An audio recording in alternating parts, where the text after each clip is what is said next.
दादा, मला तुला काहीतरी विचारायचंय. विचारायचंय? आता काय नसं विचारायला? बोल, काय बोलायचं ते. दादा, तू आपली सड्यावरची जमीन विकलीस आणि मला एका शब्दाने पण नाही सांगितलंस. अरे ते ना, ते मी तुला बोलणारच होतो. अरे पण कधी? अरे जर तुला मी विचारलं नसतं ना तर तू मला सांगितलंच नसतंस. अरे मान्य मी छोटा आहे म्हणून तू मला गृहीतच धरत नाहीस. माझा देखील हिस्सा आहे या प्रॉपर्टीवर.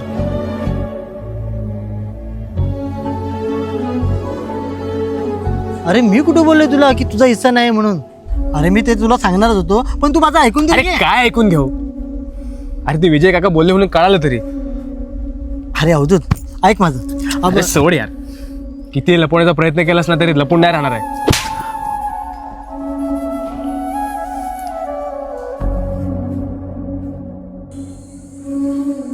अरे तू लहान होतास तेव्हा बाबा आपल्याला सोडून गेले.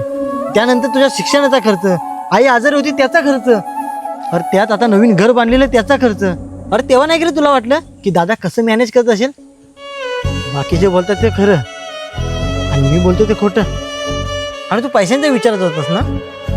आणि तुझ्या लग्नाचं वय झाले म्हणून दागिने बनवायला दिलेत.